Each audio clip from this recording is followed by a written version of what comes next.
Welcome back to the Deep Dive. So, our listener today sent over a huge stack of sources covering the latest on the AI frontier. It's a lot to take in. It really is. And if you've been feeling a bit overwhelmed by the constant stream of announcements, new models, big infrastructure deals, these crazy valuations, you are definitely not alone. The noise level is just deafening right Exactly. So our mission today is to cut through that signal-to-noise ratio. to find what actually matters. Right. We want to deliver the critical insights you need to understand the big strategic shifts, the stunning investments, and, the consumer tools that are actually starting to change your daily life. I think the key thing that jumps out from all of this right away is that this isn't just about iteration anymore. It's not just a bigger model. No, we're Yeah. not just seeing incrementally better models. We're seeing two fundamental and accelerating shifts. Okay, what are they? First, the era of AI agents has truly begun. We're talking about AI tools that take autonomous action, that execute tasks without you having to prompt them every single step of the way. And the second. The second is the infrastructure race, the foundation, the chips, the data centers, the sheer amount of capital. It's reaching a scale we've just never seen before. So AI is moving from the lab to, everywhere. From the lab to the engine room of every major industry, from manufacturing to how you shop for groceries. Okay, let's unpack that. Let's dive into section 1, the Great Model Wars. Sounds good. For the last year, this whole battle felt like it was about who could build the biggest, most powerful model. Right, the parameter race. But based on these sources, the focus has completely shifted. It's now all about two things: speed and cost efficiency. That is the critical takeaway. And Google just launched what looks like a really decisive strategic offensive with Gemini 3 Flash. Flash, the name says it all. It does. They designed this model specifically to be the default fast experience. It's already rolled out globally in the Gemini app and in Google Search. It is. Fast. Ultra fast. 3 times the speed of their previous models, and it's significantly cheaper for them to run. Now, this is where it gets really interesting for me. Flash is supposed to be the lighter, cheaper model, but it didn't really sacrifice capability, did it? Not at all. In fact, it actually surpassed its own bigger brother, the Pro model, on some really competitive benchmarks. Well, the SWE one for software engineering. Exactly. And that single data point might be the most important strategic nugget of the whole quarter. Why is that? Because it means the industry has shifted away from just maximizing performance at any cost.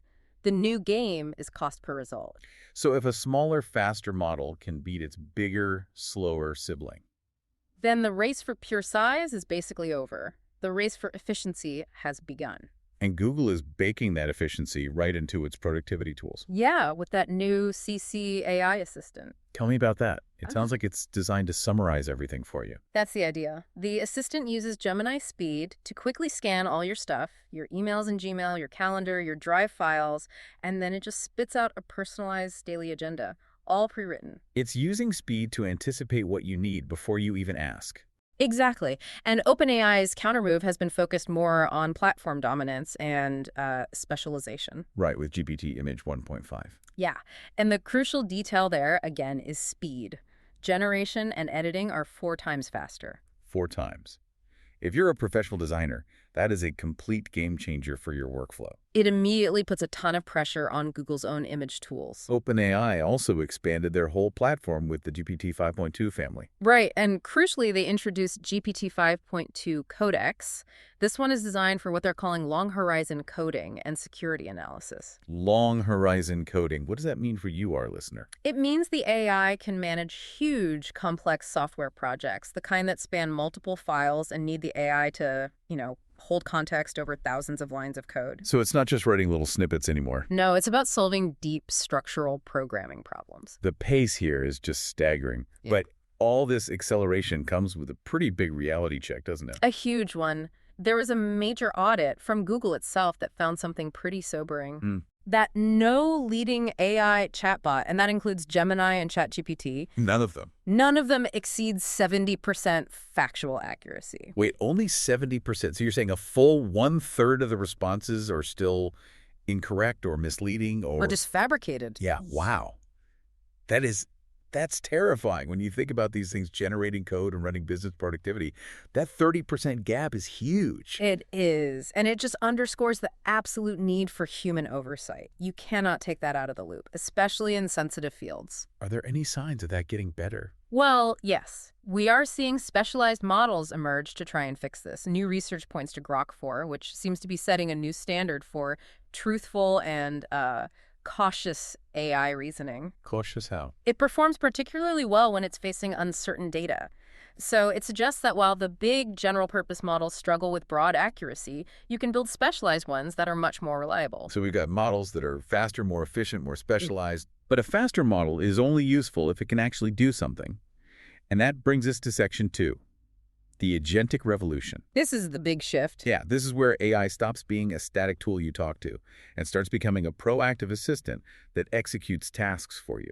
The age of the AI agent is here. And it's happening so fast in the enterprise world, we can actually quantify it, which I find incredible. 56% of telecom companies are already using AI agents for things like maintaining network stability. So that's a majority. A majority are already using AI agents to run critical national infrastructure today. Yes.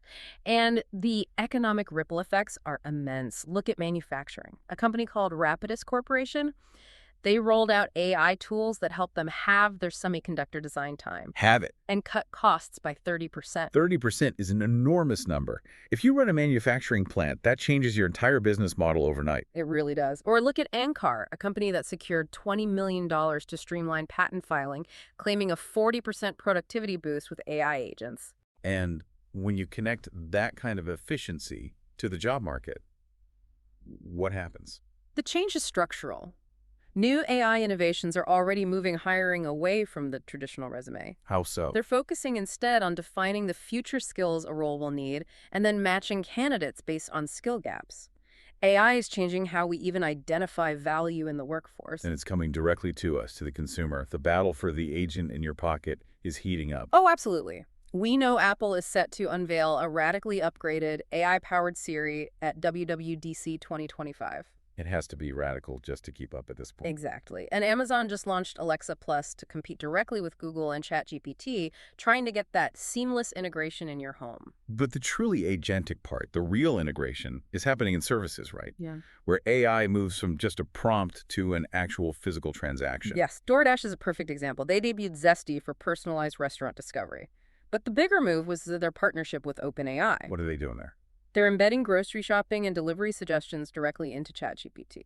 So, if you're chatting with ChatGPT and you mention, say, I need ingredients for tacos tonight. The AI agent can autonomously suggest a list, find the best prices, arrange the delivery through DoorDash, and process the whole transaction. All from a casual conversation. That is the definition of an agent. It completes a full, real-world task cycle. And it's not just about commerce. These agents are having a huge impact in public health. A huge global impact. In India, for instance, they launched Retell AI. For diabetic retinopathy screening. Exactly. To try and curb diabetes-related blindness across massive populations using AI for super-fast diagnosis. And in heart science, the breakthroughs are moving at an exponential pace. I mean, fusion energy research. A goal that could literally solve our global energy challenges. And AI models have been shown to accelerate plasma turbulence simulations, which is a key bottleneck in that research. Way up to 1,000 times. 1,000 times faster. Yeah. And that raises a massive strategic question, right? When AI can speed up science by a factor of 1,000, what's the role of the human researcher? Are they being replaced? No, not replaced. They're becoming co-scientists. The generative AI agents aren't just processing data anymore. They are actively contributing to hypothesis generation and helping design experiments. So discovery is becoming a collaboration. Human ingenuity plus machine processing power. That's it. That remarkable scale and speed, though, brings us right to Section 3, infrastructure, investment, and the looming risks. Because none of this is possible without a monumental amount of money. The mind-boggling stuff. But you have to focus on the investments because they are the fuel for all this velocity. The numbers are just staggering. Like what? Well, OpenAI is reportedly seeking up to $100 billion in fresh capital. $100 billion. Which would push its valuation toward $750 billion. That is more than the GDP of many mid-sized countries. For one company? And the partnerships show this infrastructure arms race is just escalating. Amazon is apparently negotiating a $10 billion investment in OpenAI. And crucially, that deal might include OpenAI adopting Amazon's own Trainium chips alongside NVIDIA's GPUs. So Amazon is trying to carve out a piece of the hardware market from NVIDIA. They all are. And the suppliers are reaping massive rewards. Broadcom is poised for a $121 billion revenue surge.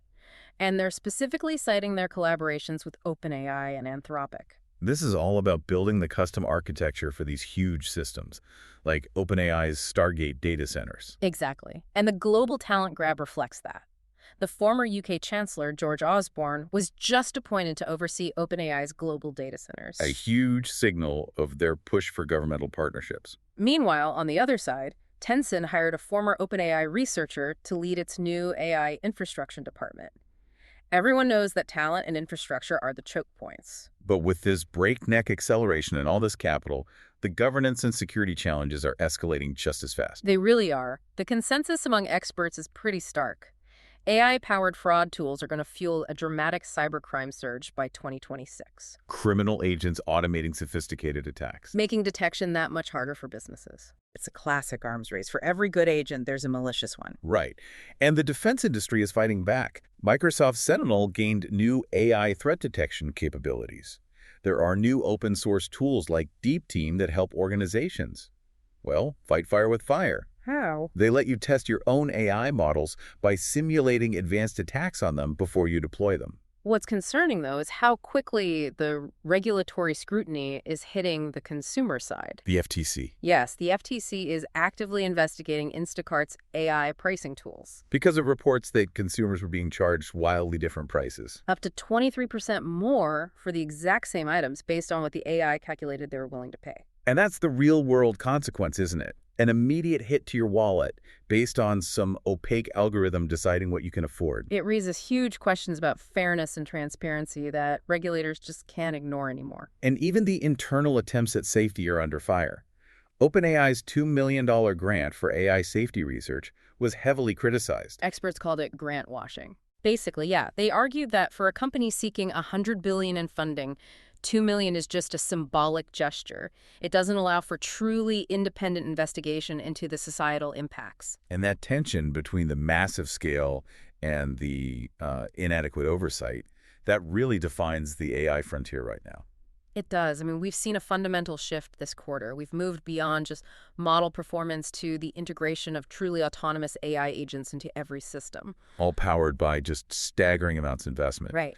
So the central tension, the critical lesson here, is that the speed of the technology, the new efficiency curves, the faster image generation, that thousandfold acceleration of science. It's just dramatically outpacing our regulatory and safety frameworks. We saw AI can now rapidly optimize systems for global good, like diagnosing diseases and accelerating fusion science. And at the same time, it's being scrutinized by the FTC for unfair pricing on your grocery delivery. Which leaves a profound question for you, the listener, to think about as these agents start showing up more and more in your own life. It's a big one. How can we possibly accelerate the necessary ethical and regulatory frameworks at the same pace that the AI itself is accelerating across the globe? How do we make sure the benefits are realized fairly and the risks are properly mitigated?